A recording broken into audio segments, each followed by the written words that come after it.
Sir, ಉಪ್ಕರ್ layout 3ನೇ ಕ್ರಾಸಲ್ಲಿರೋ godown ಮೇಲೆ ಕೊಲೆ ನಡೆದಿದೆ ಸರ್. ಬೇಗ ಬನ್ನಿ ಸರ್.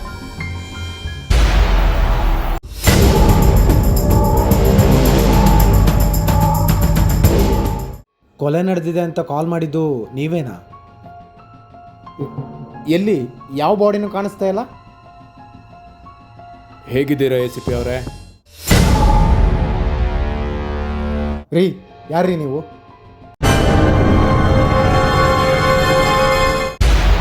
ಸರ್, ನೀವು ಇಲ್ಲೇನು ಮಾಡ್ತಿದ್ದೀರಾ ಸರ್? ಸರ್, ಯಾವ ಕೊಲೆ, ಏನಾಯಿತು? ಸುಮ್ಮನೆ ತಮಾಷೆ ಮಾಡಿದೆ ಸರ್. ಏನು ಸರ್ ಇದೆಲ್ಲ? ನನ್ನನ್ನು ಯಾಕೆ ಸರ್ ಇಲ್ಲಿ ಕರೆಸಿದ್ರಿ? ಏನಿಲ್ಲ, ಒಂದು ಚಿಕ್ಕ ಸೆಲೆಬ್ರೇಷನ್ ಮಾಡೋಣ ಅಂತ. ನೀವು ಹೀರೋ ಅಲ್ವೇನ್ರಿ? ಮೀಡಿಯಾ, ಜನರ ಮುಂದೆ, ಡಿಪಾರ್ಟ್ಮೆಂಟಲ್ಲಿ. ಹ್ಞೂ ಸರ್, ಅದಕ್ಕೆ ಸರ್ಪ್ರೈಸ್ ಆಗಿ. ಸರಿ ಸರ್, ಬನ್ನಿ. ಹಾಂ, ಒಂದು ನಿಮಿಷ. ಸೆಲೆಬ್ರೇಷನ್ಗಿಂತ ಮುಂಚೆ ಒಂದು ಚಿಕ್ಕ ಕತೆ ಹೇಳ್ತೀನಿ. ಕತೆನಾ? ಕತೆ ಕೇಳೋದಕ್ಕೆ ನಾವೇನು ಚಿಕ್ಕ ಮಕ್ಕಳ? ಕತೆ ಕೇಳಿ ಆದಮೇಲೆ ನೀವೇ ಹೇಳಿ, ಅವರು ಚಿಕ್ಕ ಮಕ್ಕಳ ಅಥವಾ ಬೇರೆ ಮಕ್ಕಳ ಅಂತ. ಹೇಳ? ಹಾಂ ಸರ್. ಒಂದು ಏರಿಯಾದಲ್ಲೊಂದು ಪೊಲೀಸ್ ಸ್ಟೇಷನ್ ಇರುತ್ತೆ. ಅಲ್ಲಿಗೊಬ್ಬರು ತಂದೆ, ಸರ್, ನನ್ನ ಮಗಳು ಕಾಣೆಯಾಗಿದ್ದಾಳೆ, ದಯವಿಟ್ಟು ಅವಳನ್ನ ಹುಡ್ಕೊಡಿ ಅಂತ ಕಂಪ್ಲೇಂಟ್ ಕೊಡಕ್ಕೆ ಬರ್ತಾರೆ. ಆಗ ಅಲ್ಲಿದ್ದ ACP ಏನು ಹೇಳ್ತಾರೆ ಗೊತ್ತಾ? ರೀ, ಎಲ್ಲೋ ಯಾರ ಜೊತೆನೋ ಓಡೋಗಿರ್ತಾಳೆ, ತೀಟೆ ತೀರಿದ್ಮೇಲೆ ವಾಪಸ್ ಬರ್ತಾಳೆ, ಹೋಗಿ ಅಂತ ಹೇಳಿ ಕಳಿಸ್ಕೊಡ್ತಾನೆ. ಮರುದಿವಸ ಆ ಹುಡುಗಿ ಆ ಏರಿಯಾದಲ್ಲಿರೋ ಗೋಡನಲ್ಲಿ ರೇಪ್ ಆಗಿ ಸತ್ತು ಬಿದ್ದಿರ್ತಾಳೆ. ಆಗ ಅದೇ ACP ಆ ಸ್ಪಾಟಿಗೆ ಬಂದು ಇನ್ವೆಸ್ಟಿಗೇಷನ್ ಶುರು ಮಾಡ್ತಾರೆ. ಇನ್ವೆಸ್ಟಿಗೇಷನ್ ಶುರು ಮಾಡಿದಾಗ ಆ ಕೊಲೆ ಮಾಡಿರೋದು ಒಬ್ಬ ಪ್ರಭಾವಿ ವ್ಯಕ್ತಿ ಮಗ ಅಂತ ಗೊತ್ತಾದ ಮೇಲೆ ಲಂಚ ತಗೊಂಡು ಆ ಕೇಸ್ನ ಅಲ್ಲಿಗೆ ಕ್ಲೋಸ್ ಮಾಡ್ತಾನೆ. ಇದು ಒಂದನೇ ಕತೆ. ಎರಡನೇದು,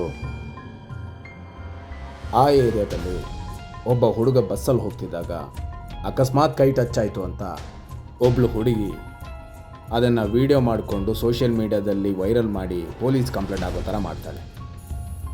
ಆಗ ಅದೇ ACP ಆ ಹುಡುಗನ್ನ ಅರೆಸ್ಟ್ ಮಾಡಿ ಅವನು ನಿರಪರಾಧಿ ಅಂತ ಗೊತ್ತಾದ ಮೇಲೆ ಅವನ್ನ ಬಿಟ್ಬಿಡ್ತಾನೆ.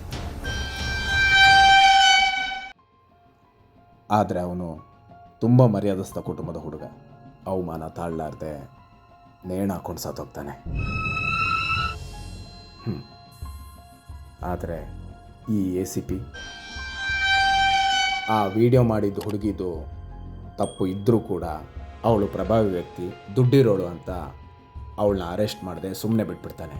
ಆ ಕೇಸ್ನ ಅಲ್ಲಿಗೆ ಕ್ಲೋಸ್ ಮಾಡಿಬಿಡ್ತಾನೆ. ಇದು ಎರಡನೇ ಕತೆ. ಇನ್ನು ಮೂರನೇದು, ಒಬ್ಬರು ನಾಯಿ ಮಾಂಸ ದಂಧೆ ಮಾಡ್ತಿದ್ದಾರೆ ಅಂತ ಪೊಲೀಸ್ಗೆ ಕಂಪ್ಲೇಂಟ್ ಕೊಡ್ತಾರೆ.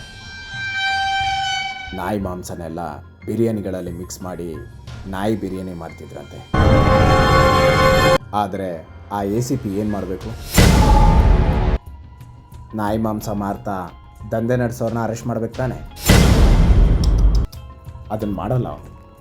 ಅದನ್ನು ಬಿಟ್ಟು ಆ ದಂಧೆಕೋರನ್ನ ಹಿಡ್ದವನ್ನ ಅರೆಸ್ಟ್ ಮಾಡಿ ಜೈಲೊಳಗೆ ಹಾಕಿ ಟಾರ್ಚರ್ ಮಾಡಿ ಅವ್ರನ್ನ ಅಂಡರ್ವೇರಲ್ಲಿ ಕೂರಿಸ್ತಾನೆ. ಇದು ಮೂರನೇ ಕತೆ.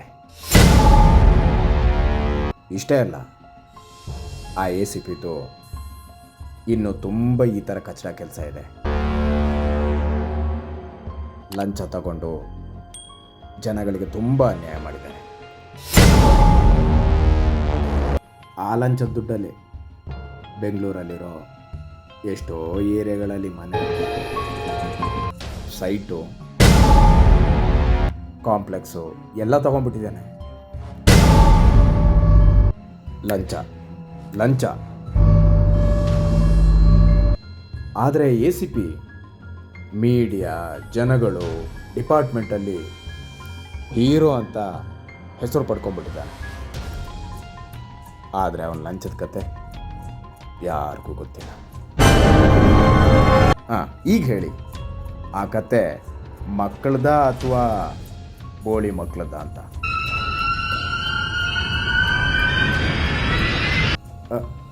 ಅರೆ, ನೀವ್ಯಾಕೆ ಬೆವರ್ತಾ ಇದ್ದೀರಾ? ಶೆಕೆ ಆಗ್ತಾ ಇದೆಯಾ? ಇಲ್ಲ ಸರ್. ಓಹೋ, ಆ ACP ನಿಮ್ಮ ಫ್ರೆಂಡಾ? ಹಾಗೇನಿಲ್ಲ ಸರ್. ಓ, ಇದು ನಿಮ್ಮದೇ ಕತೆ ಅಲ್ವಾ? ಏಯ್, ನಿಂತ್ಕೋ. ಓಡೋದ್ರು ಸಾಹಿತ್ಯ, ಇಲ್ಲಿದ್ರು ಸಾಹಿತ್ಯ. ಸುಸ್ತು ಮಾಡ್ಕೊಂಡು ಏನಕ್ಕೆ ಸಾಹಿತ್ಯ? ಸರ್ ಸರ್ ಸರ್, ದಯವಿಟ್ಟು ನನ್ನ ಕ್ಷಮಿಸ್ಬಿಡಿ ಸರ್. ಏನೋ ಕೆಟ್ಟ ಕಡೆಗೆ ಹಾಗೆಲ್ಲ ಮಾಡಿಬಿಟ್ಟೆ. ಓ, ಜೀವದ ಮೇಲೆ ಭಯ ಸರ್. ಏಕೆ? ಅವ್ರುಗಳ್ದೆಲ್ಲ ಜೀವ ಅಲ್ವಾ? ನಾನು ಇದನ್ನೆಲ್ಲ ಯೋಚನೆ ಮಾಡಿರಲಿಲ್ಲ ಸರ್. ಸರ್, ಅದೇ ಜಾಗದಲ್ಲಿ ನಿನ್ನ ಹೆಂಡ್ತಿನೋ, ನಿನ್ನ ಮಗನೋ, ಅಣ್ಣನೋ, ತಮ್ಮನೋ ಅಥವಾ ನಿನ್ನ ಮಗಳೋ ಇದ್ದಿದ್ರೆ ಏನು ಮಾಡ್ತಿದ್ದೆ? ಆವಾಗಲೂ ಲಂಚ ತಗೊಂಡು ಇದೇ ರೀತಿ ಅನ್ಯಾಯ ಮಾಡ್ತಿದ್ದ? ಹಾಂ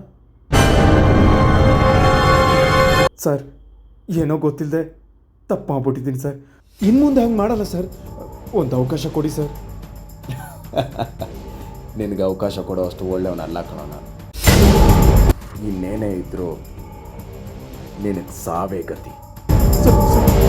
ನಿನ್ನನ್ನು ನೋಡಿ ತಪ್ಪು ಮಾಡೋನು ಕೂಡ ತಪ್ಪು ಮಾಡೋಕ್ಕೆ ಹೆದರಬೇಕು. Anyway, happy journey.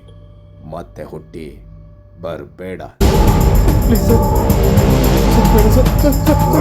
ಬೇಡ ಸರ್.